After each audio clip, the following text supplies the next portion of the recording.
This is a video about how to solve problem 10.55, which is two population proportions.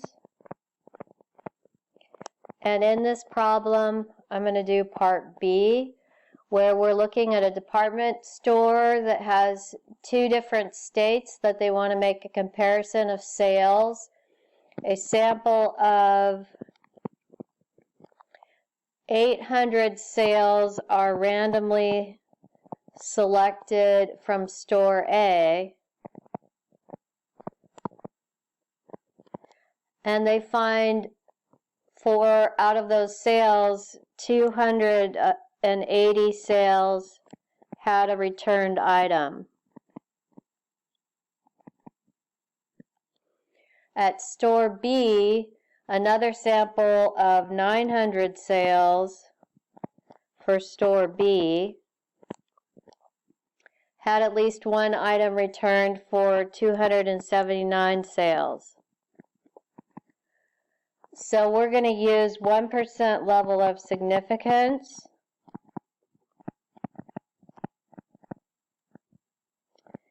In order to conclude whether the proportion of sales for which at least one item is returned is higher proportion for store A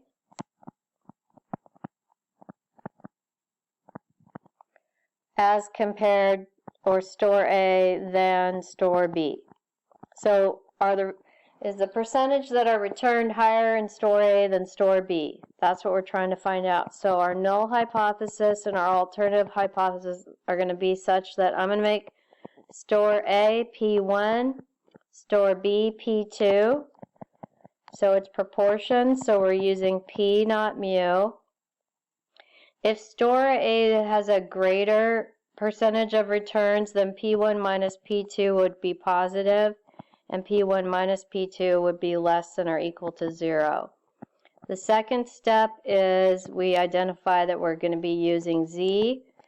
The third step is we're going to find our test statistic.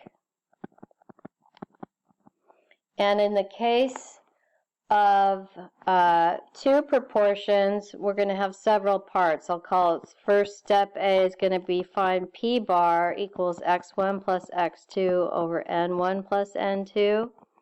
So x's are how many sales were returned, 280 and 279, because this is x2, this is x1, out of N1 is 800 and N2 is 900. 800 plus 900. So for P bar, we will get 0.329. This means that Q bar is 1 minus 0.329, which is going to be 0.671.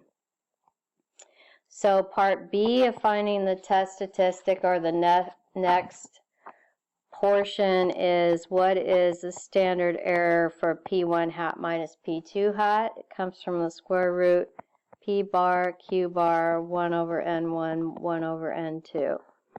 So we are going to plug in the 0.329, 0.671, 1 over 800, 1 over 900. If we do that, that piece will become 0.02283, and then finally we can calculate our Z test. It comes from P1 hat minus P2 hat minus P1 minus P2, that's in the hypothesis, over this calculated standard error. So P1 hat is always x1 over n1. And P2 hat is x2 over n2. So we had, for the first sample, we had 280 out of 800. And for the second sample, we had 279 out of 900. I'm just checking. So this one is 0.35. 35% was returned from store A. or 35% of the sales had at least one item returned from store A, whereas for store B, it was 0.31.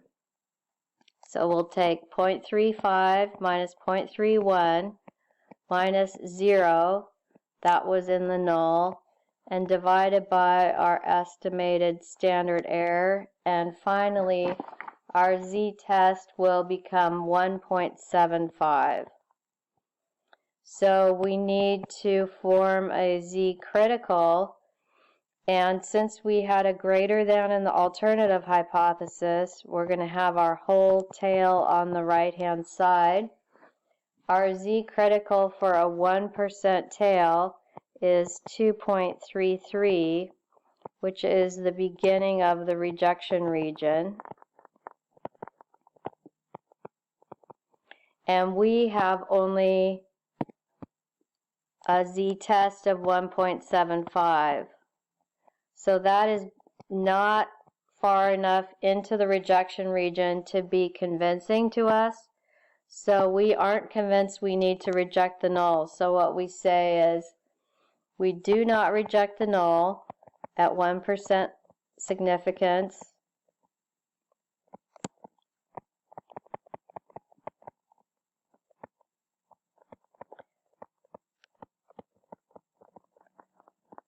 Which means we cannot show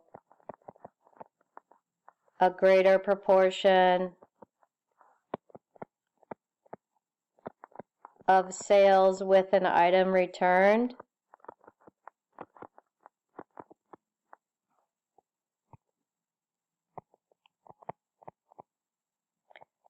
at store 1 or at store A. So we can't show it's greater at store A than at store B.